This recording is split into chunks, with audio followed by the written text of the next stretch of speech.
So it's Friday evening. It's a good chance to get caught up on all the housekeeping before Super Bowl week begins in earnest. Today was my sign-off day from Levi Stadium for the season, the Santa Clara facility. Not going to be there again this season. The 49ers have wrapped up practice at their home site. Tomorrow might be a walkthrough of some sort, but media not heading down there. Then the team flies out to Las Vegas on Sunday. I fly out to Las Vegas on Sunday as well. So my question for you is, are the 49ers the next greatest show on turf? This is what I wrote about on The Athletic. I put a lot into this piece, and I think that the timing couldn't have been more right. I got a little bit lucky with that. But talk to Dick Vermeil, the greatest show on turf, by the way, to just a reset for those of you who don't know.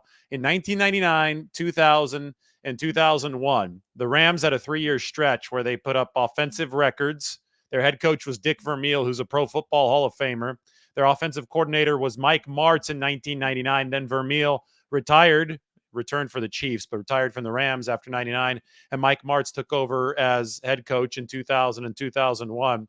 And Kurt Warner was their quarterback. You see Kurt Warner and Dick Vermeil hugging in that picture up on the screen after winning the Super Bowl in the 1999 season. That was the 1-yard short season for the Tennessee Titans. Anyway, that Rams team was a standard bearer and such a pioneer for so much offensive football. And I got to write about their comparison. The 49ers have become the first team in about a quarter century since the greatest show on turf to put up similar numbers. And that's what that's what the gist of the piece was about. But I did reach out to Kurt Warner. I reached out to Marshall Faulk. I reached out to Dick Vermeil. I did reached out to Mike Martz, and I talked to Martz, Vermeil, and Kurt Warner about the parallels between the greatest show on turf Rams and these 49ers. And all of those guys very, very enthusiastically believe that there are big-time parallels. Down to the fact that, listen to this, in 1999, Kurt Warner won MVP and Marshall Faulk was the runner-up. In 2000, Marshall Faulk won the MVP. In 2001, Kurt Warner won the MVP and Marshall Faulk was also a finalist. This year, the 49ers have 2 MVP finalists, Christian McCaffrey and Brock Purdy. Marshall Faulk is one of Christian McCaffrey's inspirations. Marshall Faulk, Roger Craig, and Christian McCaffrey are the only 3 players in NFL history to go 1,000 in a single season. Faulk did it in 1999 for the Rams. McCaffrey, growing up, had a poster of Marshall Faulk on his wall in his bedroom. So the fact that the 49ers have their own 1,000 guy in McCaffrey, total game changer, just like Marshall Faulk was with Mike Martz, the offensive coordinator of that greatest show on turf team. The fact that the 49ers have that mismatch maker McCaffrey, just like the Rams had that mismatch maker Marshall Faulk, given the fact that the 49ers have a great route runner in Brandon Ayuk, just like those Rams had a great route runner in Isaac Bruce, and given the fact that the 49ers have a quarterback in Brock Purdy that essentially came out of nowhere, final pick of the draft. Kurt Warner, his famous story is that he was stocking groceries in the mid-1990s. Then he went through the Arena Football League and he went through NFL Europe to make it to the NFL, took the starting job for the Rams in 1999 because of an injury to the starter. Trent Green tore his ACL in training camp. That sounds a whole lot like how Brock Purdy rose to the ranks to become the 49ers starter. And Warner set a bunch of passing records. To this day, some of his efficiency records had not been touched until Brock Purdy delivered the numbers that he did this season. Once again, the stats of the greatest show on turf Rams. Blue is good, red is bad. I have them compared to the 49ers here of 2023. If you look at the very right column, you could see the 49ers are they're elite across the board except for run defense. The Rams, who won the Super Bowl in 1999, were elite across the board, top 5. They didn't have a ranking that was worse than top 5. So this team won the Super Bowl against the Tennessee Titans. In 2000, the Rams had a really good offense, but the defense really, really fell off a cliff. So That team didn't make any noise in the postseason. But in 2001, the Rams went back to elite. They made it to the Super Bowl. But guess what happened in the Super Bowl?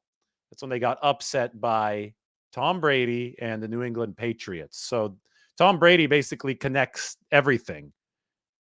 Tom Brady ended the greatest show on turf run. So he beat Kurt Warner, beat this guy right here, Kurt Warner on the left, in the 2001 season Super Bowl. This guy on the right, Brock Purdy, beat Tom Brady in his very last season. It was Brock Purdy's first career start, 2022. So Brady's career bridged the greatest show on turf to the Brock Purdy era. That's how long Tom Brady played. 20 plus seasons for Tom Brady. But it's amazing. You can just put Tom Brady's face right here in between these two pictures that are stitched together up there on my article, and you have yourself the bridge of the early 21st century in NFL football. But there was so many interesting things that I was able to explore. Talking to Mike Martz made me a smarter football analyst. I mean, he's an offensive genius. Talking to Dick Vermeil made me a smarter football analyst. Kurt Warner he's been one of Brock Purdy's biggest supporters. And he talks so much sense into a situation that doesn't make a whole lot of sense given the discourse around Brock Purdy. So Kurt Warner has got some good quotes in here. But I think that the best story of all might be what you see leading this. And I'm going to put it up onto the screen big. I tweeted this a little bit earlier. Mike Martz, when he was 28 years old, he was an assistant coach at Fresno State. This was in 1979. 1979 happens to be the year that Bill Walsh took the job for the 49ers. Bill Walsh was famous for his spirit of abundance. He wasn't shy about sharing his knowledge. He loved when younger assistant coaches swung by the facility. And Bill Walsh invited Mike Martz to drive up from Fresno to check out a practice for the 49ers in 1979.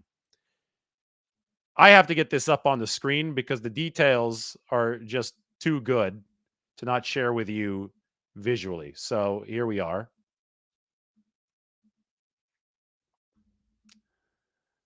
After practice, Bill Walsh invited Mike Martz into a little room at the Redwood City facility. It's where the 49ers used to have their HQ. And he got out a glass of white wine. This is Mike Martz's story. Bill got out a glass of white wine and just sat down on the couch, Martz said. And I said, Coach, how are you going to be this year? To this day, nearly 44 years later, Martz, the former St. Louis Rams coach and the play-calling architect of their greatest show on turf offense, remains stunned by Walsh's answer. This is what Bill said. Well, first of all, we drafted a kid in the third round named Joe Montana. People don't know how good he is. He is top-notch. He'll put this league on its ear. Martz had his doubts. Sure, Montana had been a good college quarterback at Notre Dame, but he was a little bit small. But Walsh pressed forward. He said he would start veteran Steve DeBerg until he was confident Montana understood his offensive concepts. My goodness. I mean, my head's about to explode right now in like this mind-blown kind of way. First off, Joe Montana did start the next year. He did take over for Steve DeBerg, and he did lead the 49ers to the Super Bowl in his third season.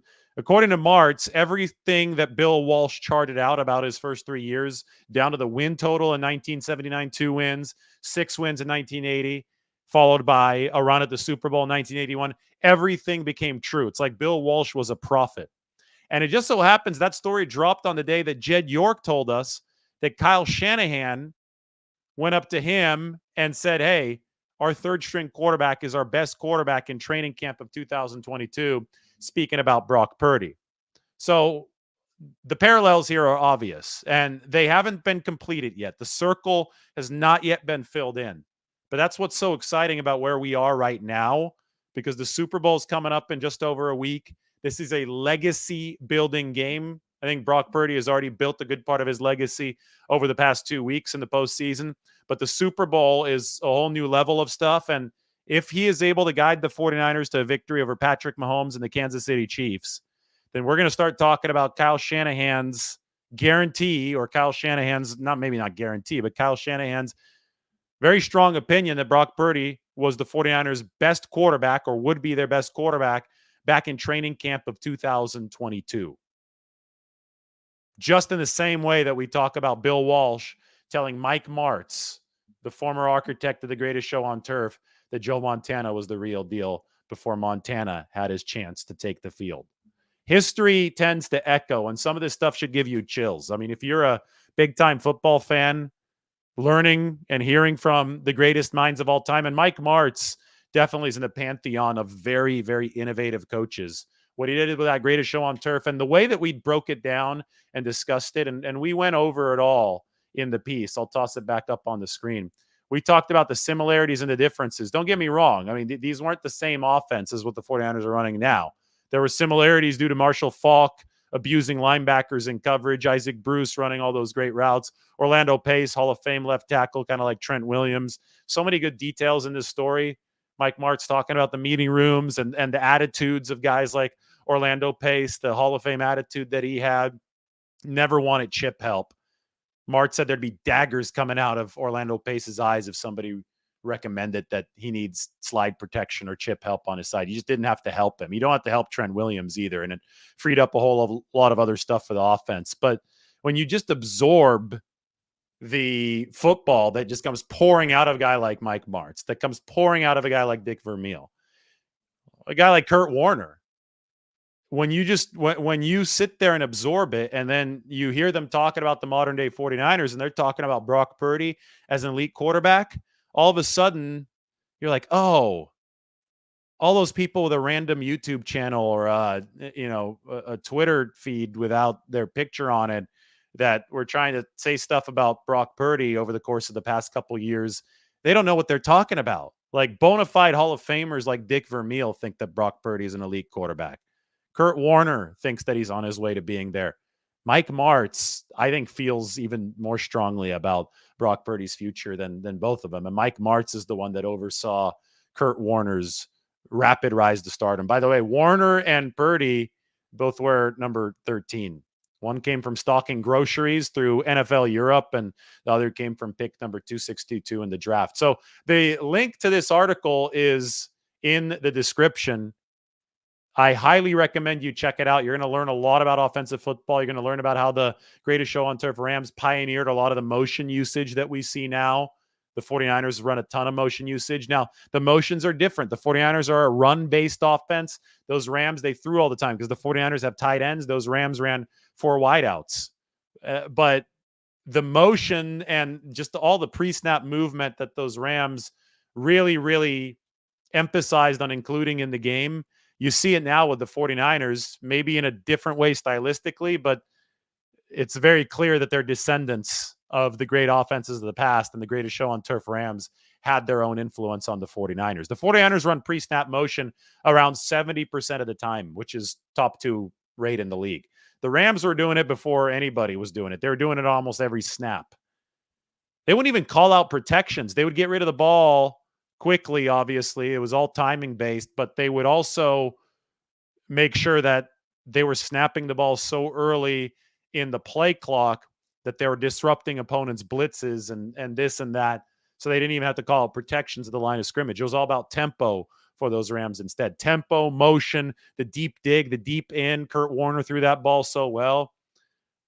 It is fascinating that these 49ers now are putting up very similar or better efficiency numbers than those greatest show on turf Rams.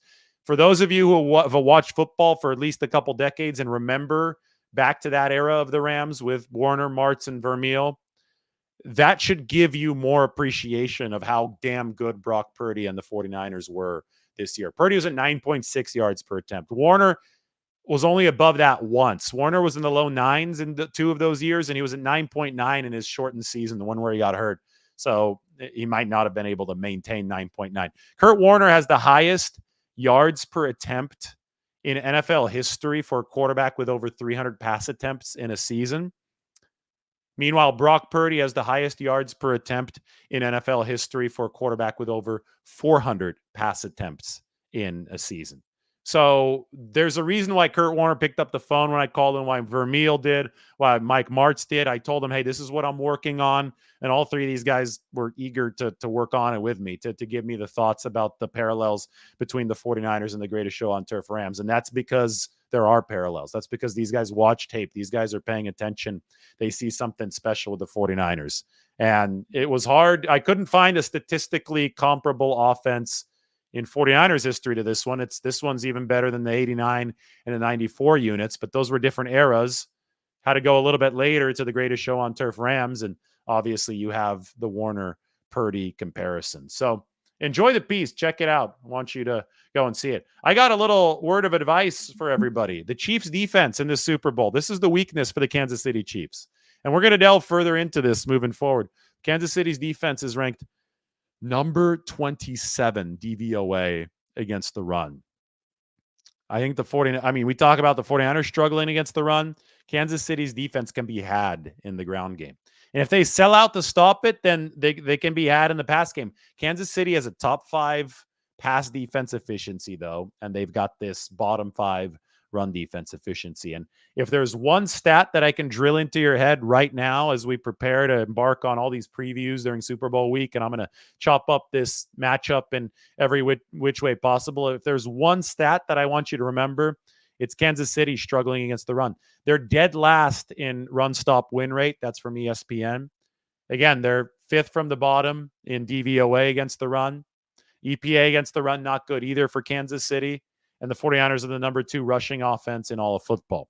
That being said, the number 1 rushing offense in all of football, the Baltimore Ravens, well, that team lost to the Chiefs at home last week. So it just goes to show you that it's not just about one phase of the game. You can't just pair a good rushing offense with a bad rushing defense and think it's going to go your way, because you can always sell out in the NFL. Every team is good enough to sell out and stop something. It's about the counterplay, the counter adjustment off of that determines whether or not you're going to be successful against the team in the long run. And Lamar Jackson wasn't nearly successful enough in the passing counterplay last week. That's where the 49ers are really, really happy that they have Brock Purdy, who's been playing so well. Now, Greg Cosell came on, I think it was KMBR the other day, and he was saying, I don't think that Brock Purdy's been playing his best football, hasn't been making the same read efficiency that we had experienced from him earlier. And I fully agree. I don't think that Brock Purdy has been at his sharpest. I think he was playing nearly flawlessly for a lot of the regular season. I think the Baltimore game might have shaken his confidence a little bit, right? That was a really good Baltimore defense. And I don't think that Purdy has been seeing the field as well as he had before. But that's what makes the past 2 weeks even more impressive to me. I mean, talking to Mike Martz. I told you I talked to a coach earlier this week. The coach that told me this was Mike Martz. Said the hardest thing for a quarterback to do is turn around a performance in which he struggled at the start, especially in a huge game, to deliver by the end. And that's exactly what Purdy did. So Purdy had been great to open games all season long. The 49ers, followed suit as a team. That's kind of been their MO, even beyond this season. That's all fine and dandy. But if you get punched in the face early in the game and you can't crawl out of it, well, your season can end really quick at this time of the year. And Purdy has proven that he can get punched in the face and crawl out of it over the course of the past 2 games, which I think is really, really special. And that's what Mike Martz thought that was really special. So now when we turn our attention to the Super Bowl 58 against the Chiefs, Purdy's going to be looking at facing a Kansas City defense that is number 27 against the run. Could give him an opportunity to really throw in this game if the Chiefs do need to sell out with extra defenders to stop the 49ers run. It's a different looking defense than the one that the 49ers faced a few years ago. I think it's worse against the run, the Chiefs are, and they're better against the pass now. They got 2 really good cornerbacks. They still have Chris Jones, who's one of the best in the middle, but the way to attack Chris Jones is to run at him. It's just like Aaron Donald. He's a great pass rusher. I don't think he's a great run defender. So you run straight at him. I think it could be a big Christian McCaffrey situation if the 49ers get the right numbers. All right, let's go on to the 49ers Q&A on this beautiful Friday night. What's up, everybody? I got a big day tomorrow, my last day in the Bay Area before shipping off to the Super Bowl. And I mean, the table is set for an epic week in Las Vegas, but I have to finish up a lot here in the Bay Area. I'm going around different businesses and I'm getting Super Bowl predictions. If there's anywhere that you want me to go or think I should go, let me know in the comment section. Probably better in the actual comment section later on than the chat here, but I'm going to read.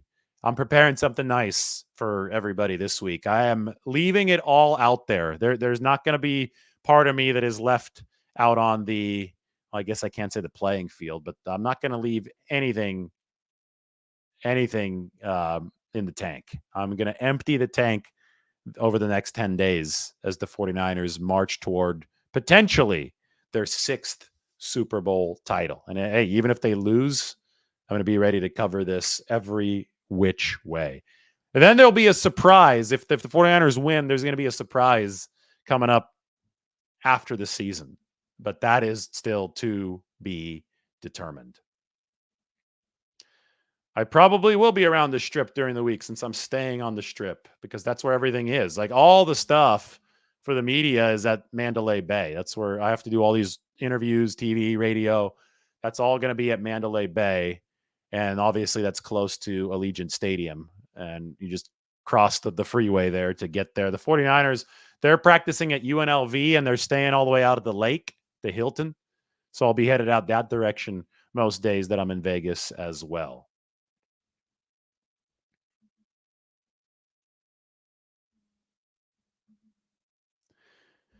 First comment here. If the 49ers empty their tank and do their jobs, the rest will fall into place. That's kind of how I'm looking at my job. If I empty the tank and do my job, the rest will fall into place. So I'm thinking maybe go to bed a little bit earlier on this Friday night, get up early tomorrow, make sure the last day in the Bay is as productive as possible. The Lombardi surprise scripts. Yes. Lombardi deserves a raise. Tell whoever needs to hear that. That's awesome. Thank you. Media day is on Monday. The plane arrival is on Sunday. Spencer says if the 49ers lose, he might be gone for a little bit. I'm staying near Mandalay Bay. I'm going to be hanging out at Mandalay Bay a lot, though. Thank you.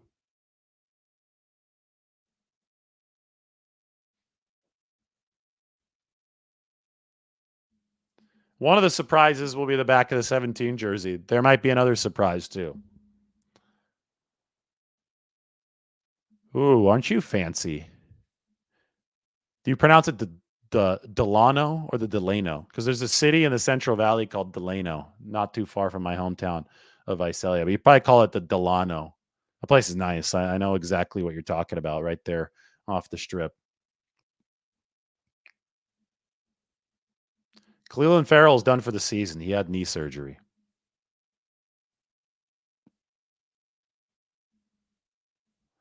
Who replaces Clint Kubiak as the 49ers new pass game coordinator after Kubiak left to be, or it's planned, it's reportedly going to be leaving to be the offensive coordinator of the New Orleans Saints?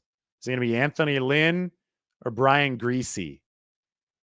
Greasy's done such a good job with the QBs, although he did interview to be an OC, so maybe he is interested in that kind of advancement. Listen, the 49ers are going to, I think, absolutely promote from within if they can. And they were the number one passing offense by a mile this season. They were something like 57% DVOA. It's 57% more efficient than the league average.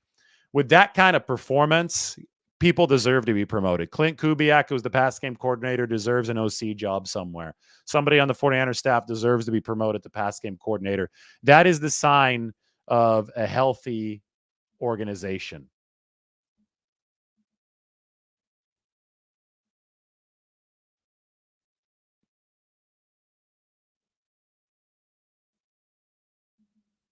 What do you mean by this? Less than 1 year and 2 months. Remember that. It'll come up later if you have a Q&A. Less than 1 year is this is going to kind of riddle. I'm trying to figure it out. What's 1 year and 2 months from now? Or am I looking back 1 year and 2 months? I don't know. You got to give us a hint, man. Otherwise, Eric Gomes is going to be sitting here laughing.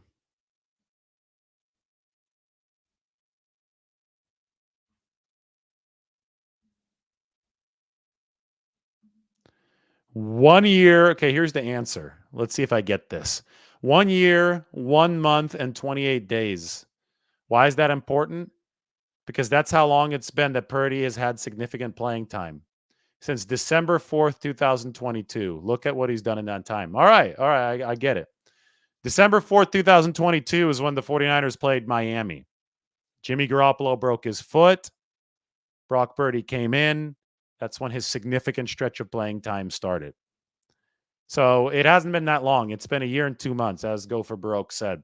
And Brock Purdy has already established himself as an elite quarterback in the National Football League. That's amazing. Now he has a chance to cement his legacy as a 49ers legend. Hell, as an NFL, if you win a Super Bowl, especially with the MVP type numbers that Brock Purdy put up this season, even if you win the Super Bowl ugly, I think you're immediately an NFL legend. I mean, you're immediately immortalized. Now, you have to win multiple of these Super Bowls to be on the Mount Rushmore, but that's a different story. Right now, Brock Purdy's done all that he's been able to do. And in a year and 2 months, he's already vaulted to this position. He's proven so many people wrong. He's proven this channel right. It's been nice. And now he's looking for that first ring. The Lombardi Trophy awaits the winner of the Chiefs and the 49ers next Sunday. You know, the 49ers picked up Brock Purdy with a compensatory pick that they received due to the departure of C.J. Beathard in free agency. I think that's pretty damn poetic, too.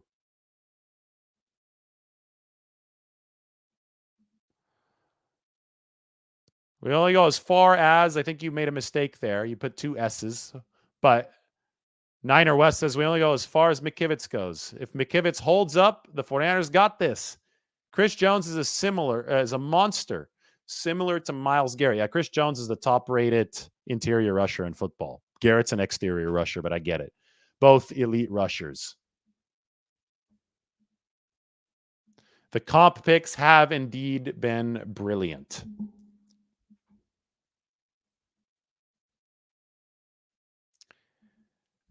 I have not seen. I saw something with a number 13. Is there something else that's crazy with the 13 in the Super Bowl?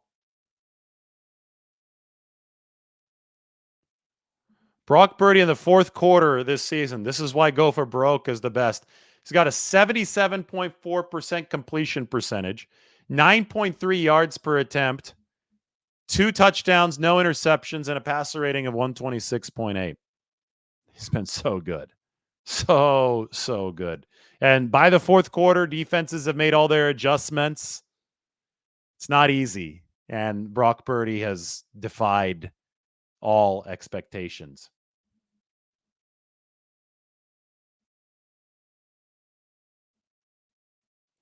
Chris Jones is better than Buckner, especially pass rushing. I mean, Buckner was a top 10 pass rusher as far as pass rush productivity of defensive tackles, and Chris Jones is literally number 1 this year. Chris Jones is on the level of Aaron Donald. George Kittle made that comparison today. Thank you, Herbie. The percentage of run to pass that we should look for that could win the 49ers this game. Whatever the defense necessitates. If the Chiefs are selling out against the run, you got to pass more. If they're sitting back, you got to run more. So there's nothing that you can predetermine entering the game. You have to let the defense give you the numbers advantage that you want. You capitalize on the numbers advantage that the defense gives you. I think predetermining it would be a huge mistake, and that's something that Shanahan won't do. You reach 40 carries in a game because you played the game correctly, not because you planned to reach 40 carries entering the game, if that makes sense.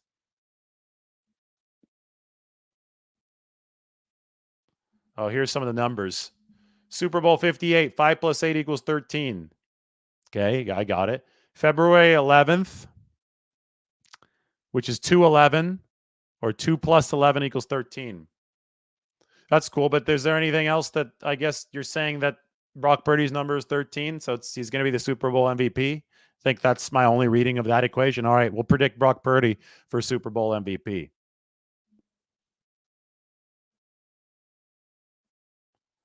Shane thinks big Christian McCaffrey game, and this is why he thinks so. 49ers are facing a defense that's number 27 against the run. All right, everybody, check out the Greatest Show on Turf article. You could subscribe to The Athletic. It is in the description. Guarantee you that you're going to like some of that stuff. You're going to learn a lot about football if you read this thing, and it's a perfect time to sign up right now because the 49ers are in the Super Bowl. Doesn't get any bigger than this. Thanks for joining. Have a great Friday evening.